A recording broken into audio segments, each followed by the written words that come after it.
mucho. No sé si vale el saludo. A veces, Sí. viste, como en esto que de feliz día, de no analizar las fechas, viste, como que yo entro en contradicción de si saludar o no saludar. Pero pensaba que un poco, un poco mucho, que las reivindicaciones de los obreros de aquella época, de los mártires de Chicago, y supongo que re vigentes, ¿no? Que seguimos, ¿no? Como pensando en la reducción horaria en un montón de países se discute. Hace muy poquito en Chile también se redujo la jornada horaria, y que todo eso, que muchas de las reivindicaciones de esos obreros tenían que ver con el derecho al ocio, al tiempo libre, a reducir la jornada laboral, porque eso es tiempo de calidad en otros aspectos, y que es un poco, siempre tienen que ver con quitar un poquito de felicidad para este lado, ¿no? Como, así que bueno, feliz día para todos.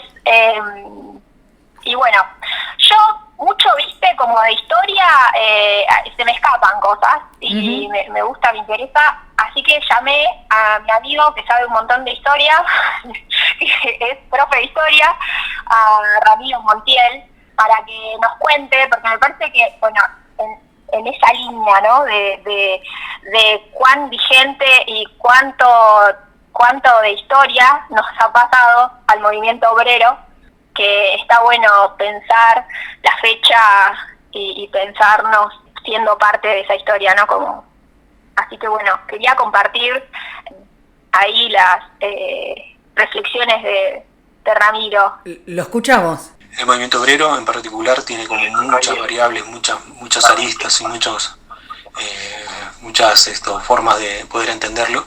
Y una de las características principales que tiene el movimiento obrero es que con el surgimiento de la revolución industrial se generó un colectivo bastante amplio, heterogéneo, sobre todo heterogéneo, que llevó adelante la construcción del capital. Vamos a ver, esto lo digo así, lo pongo entre comillas, porque para entender cómo funciona el capitalismo es necesario entender que el principal objeto o sujeto, en este caso en particular, de la riqueza del capital proviene de la mano de los trabajadores y trabajadoras.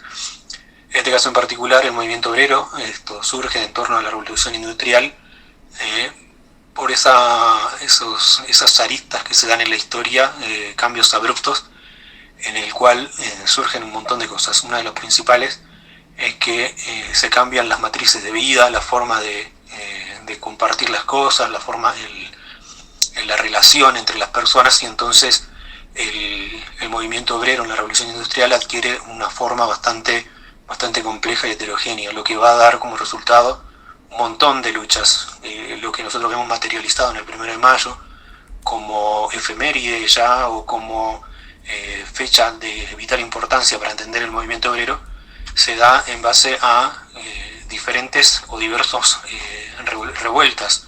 Entender el 1 de mayo sería, y cerrarlo solo a eso, sería un error por el que no entenderíamos cómo funciona la matriz capitalista, y en particular cómo funciona el movimiento obrero. Lo que tenemos acá es que el 1 de mayo de 1886, un grupo de obreros sindicalizados en Chicago, Estados Unidos, inician huelga como parte de campaña de mejoras laborales. Ahí tenemos la base de sus reclamos, la reducción de la jornada laboral de 12-14 horas a pasar a 8, y la base de ese movimiento obrero era en su mayoría anarquista. Entender que el movimiento anarquista tiene una fuerte impronta en la construcción colectiva del obrero, o de la figura de las obreras y obreros, nos da un punto de partida importante, porque es algo que está borrado un poco de la historia. Está borrado no solo por la historia oficial, podemos ponerle un nombre, sino también está borrado por aquellos grupos que esto lo reivindican, porque pocas veces se reivindica la realidad de que los obreros que participaron de la huelga generalizada en su mayoría eran anarquistas. Ese punto de partida es importante entenderlo, porque pensamos ahí que que el movimiento tiene un cariz y tiene una forma bastante importante y bastante interesante, que entenderé que hay que entenderla desde la anarquía. La anarquía tiene algunas cuestiones bastante importantes y bastante interesantes como para poder analizarlas y poder entenderlas en el contexto histórico como movimientos de avanzadas que pensaban ya no en una desvinculación de los seres humanos. En este caso, la fábrica, la industrialización, había tomado a esos seres humanos como parte de una maquinaria, y el movimiento anarquista empieza a pensarlos como la construcción de un colectivo que puede dar mucho más allá de eso, y entonces es mucho más antiguo, hay muchas posibilidades de entenderlo, pero para este caso vamos a entender que el movimiento que lleva adelante la campaña o la huelga por mejoras laborales es básicamente anarquista. Argentina tiene en su parte también una constitución bastante heterogénea en cuanto a la constitución del movimiento de obreros y obreras. Argentina se va a dar su matriz particular económica, está centrado en lo que es, así a gran escala, es la producción que se realiza en la pampa húmeda. En esos casos tenemos grandes extensiones de territorio que promueven o generan materias primas para ser elaboradas en lo que serían las capitales o los centros urbanos más poderosos de Europa y de Estados Unidos. En este caso tenemos en particular, digo Estados Unidos porque conforma parte de ese lugar, pero básicamente la materia prima argentina se va a Europa y hay una relación fuertemente vinculada a Gran Bretaña. Sin embargo, la característica del obrero o de la obrera vamos a tener con diferentes matices. En Argentina se va a dar por la llegada de los migrantes. ¿Qué pasa? La llegada de muchos inmigrantes de Italia, España, básicamente, van a traer con ellos ideas propias del movimiento que generó o que se generó en esos lugares de origen. Y en Argentina no va a estar vinculada tanto a los procesos industriales como masa, como grandes producciones, sino al surgimiento de las grandes ciudades. Entonces vamos a ver allí en lo que es Buenos Aires y Rosario principalmente, lugares donde la migración va a tener una vinculación muy fuerte a las panaderías, a la incipiente industria nacional y también ligado a los puertos de embarque de lo que es la materia prima y mercancías que Argentina exportaba en aquel momento. El movimiento obrero ahí tiene una característica distinta, no está vinculado directo a la industria, está vinculado por un costado. Sin embargo, se conforma ahí lo que sería como una referencia muy importante, que es la FORA. La FORA va a dar un gran sentido de colectivización y también el surgimiento de esas primeras unidades sindicales que vamos a después, con el tiempo, van a ir desapareciendo, propiamente por el surgimiento de otro movimiento político importante que va a ser el peronismo. El peronismo va a tomar al movimiento obrero y le va a dar otra consideración, otro cuerpo. Entonces la FORA va a ser como un espacio iniciático de ese movimiento obrero en Argentina. Sin embargo, hay que tener en cuenta otra cosa. Nosotros acá vemos que la unidad de producción capitalista es la industria en sí, y en Argentina, al ser un país agroexportador, la unidad de producción no va a ser eso. La unidad de producción van a ser las estancias. La estancia es la unidad económica más fuerte del capitalismo en Argentina. Entonces vamos a tener otras variables y en Argentina vamos a tener otro tipo de movimientos dentro de esos espacios que también tienen un carácter diferente. Entonces vamos a ver la organización de diferentes movimientos dentro de lo que vamos a conocer después como la Patagonia Rebelde, donde también hay un fuerte componente de organización anarquista sindical dentro de esos espacios. Pero vamos a ver ahí que la diferencia va a estar dada principalmente por su origen y la llegada de migrantes. Lo que vemos en la Argentina hoy es que el colectivo, que podemos llegar a entender como colectivo obrero, no es homogéneo. Si bien anteriormente, como les decía, todo movimiento obrero era heterogéneo, ahora es mucho más heterogéneo.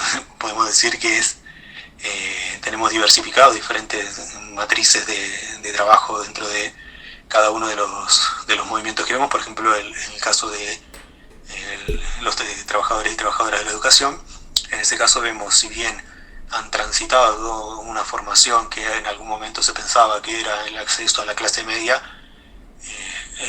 sin embargo eso ahora no se puede ver de esta misma manera.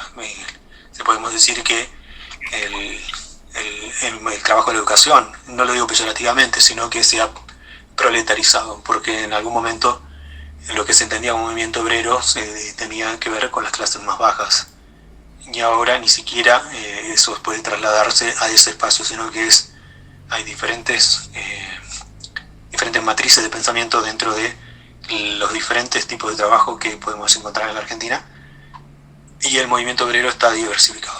Entonces, tanto obreras y obreros como profesionales entran en esa categoría, porque muchas veces la demanda ante un interlocutor o patronal lo tenemos que ver desde las posibilidades de acceso a los bienes materiales, los bienes culturales, los bienes sociales.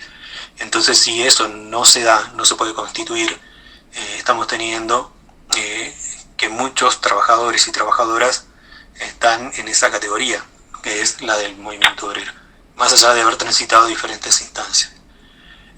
Es mucho más difícil definir hoy, porque la idea no está la idea de trabajador o trabajadora no está en torno a lo que sería, como yo les planteé al principio con el movimiento Chicago, con respecto a la industria, o con respecto a la formación de las ciudades en Argentina y la vinculación con el modelo agroexportador, sino más bien a una coyuntura histórica diferente. Y creo que ahí cabe más instalarnos preguntas que tratar de decir algunas cuestiones más contundentes. Esa idea de instalar pregunta es: ¿cómo se entiende el movimiento obrero hoy? ¿Qué rol ocupan las obreras y los obreros? ¿Cómo podemos definirlo? ¿Por qué se diversifica tanto?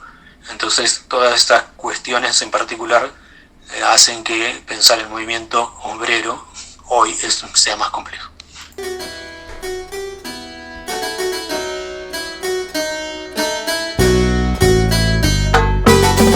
Escuchábamos a Ramiro Montiel, profesor de historia, haciendo un recorrido del movimiento obrero en Argentina.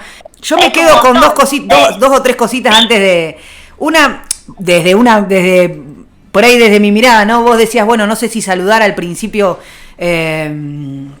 y yo creo que, por lo menos desde mi mirada bastante, bueno, nacional y popular, ¿no? De mi mirada peronista, lo tengo que decir. Lo cierto es que siempre, digamos, mi mirada es que el movimiento, tal como escuchamos a Ramiro, ¿no? Nace con el anarquismo, los inmigrantes. De hecho, bueno, después él menciona cómo el peronismo de alguna manera reorganiza el movimiento obrero, habla de la FORA. La FORA era la Federación de Obreros de la República Argentina, Cari, decime si me equivoco, y siempre fueron como, bueno, las luchas cada 1 de mayo eran por los derechos, había que salir a la calle, hubo jornadas de represión cada 1 de mayo, ¿no? Mi mirada es que hasta el peronismo cada 1 de mayo era lucha, represión, jornadas de lucha, de resistencia, de represión. Hasta el día de hoy siguen siendo jornadas de lucha, más vale, pero apareció el peronismo en la vida del movimiento trabajador, del movimiento obrero, y al constituir una base, por lo menos, de derechos laborales, empieza a ser un día de festejo. Por eso, por lo menos, desde mi punto de vista, ya es un día de festejo, además de también, por supuesto, reclamar, y siempre va a haber derechos por seguir conquistando, o manifestarse o reclamar porque se garanticen los derechos, pero mi mirada, perdón, me metí en la columna, Cari, pero yo creo que desde el peronismo en adelante también es un día de festejo el 1 de mayo, así que yo por lo menos saludo, feliz día, etcétera. Bueno, eso por un lado, y qué otra cosa me quedaba. Bueno, a los anarquistas no puedo dejar de mencionar y mencionó también la Patagonia Rebelde, pueden ver la película La Patagonia Rebelde, ahí a un Néstor Kirchner haciendo de actor y cantando la marcha anarquista, ¿no? Bueno, cierro con eso yo mi Sí, igual yo también, que tengo por ahí otra mirada, que también es diferente a la de Ramiro. Para mí lo rico de hablar con Ramiro es que él, bueno, conozco su posición política y es bastante diferente a la mía y a la tuya, entonces capaz que está bueno como ese intercambio. Yo creo que hoy estamos en retroceso, digamos, el movimiento obrero está en retroceso, claro, en cuestión de derechos, ¿no? Pienso como un montón de situaciones de precarización laboral que van en avanzada, digo, como que me parece que estamos en el momento de salir a luchar, además de festejar, pero bueno, son como miradas. No, yo también, más vale que digo que hay que salir a luchar siempre. Lo que digo es que esa imagen me parece que había antes, ¿no? La de lucha, represión, los primeros de mayo, y después empieza como hay un momento así. No digo que sea, no, quiero decir que siempre hay que salir a luchar y que tiene que ser una jornada de lucha, pero también de celebración, y esa cuota de celebración desde mi punto de vista la puso el movimiento obrero organizado durante el peronismo. Pero bueno, más vale que hay distintas miradas. No, otra cosa que quería decir, bueno, me olvidé ahora, pero... y del anarquismo, otra cosa también que no quiero que suene a chicana para nadie, pero viene el anarquismo, me encantó también cómo lo que es el anarquismo, la historia del anarquismo, ¿no? No en el sentido de no sé, de gente que se hace el anarco ahora y es más funcional a la derecha que cualquier otra cosa, ¿no? Pero bueno. Trajiste varios temas para debatir, Cari. Conquistadores de derechos. Sí, total, pienso claro. También como, no sé, los relatos, ponele un relato de lo que pasó la noche que fusilaron a los mártires de Chicago, que hace José Martí, y que, bueno, como el relato de las cosas que decían y como cuán convencidos estaban de la causa que estaban defendiendo, como que pienso como que es un montón para reivindicar, ¿no? Sí. Como del anarquismo. Sí, claro. Karina Rau, que bueno, temas para un tema bueno muy importante para seguir pensando el movimiento trabajador en las vísperas ya de un nuevo 1 de mayo, y bueno, para seguir pensando, analizando, bueno, y compartiendo en el aire con distintas miradas, ¿no? Pero está bueno para... Está muy bien. Cari, un abrazo. Bueno, muchas gracias. A vos, un abrazo grande. Nos vemos. La columna de Karina Rau, que como cada martes de por medio en el aire de nosotros y lesotres, bueno, no sé si me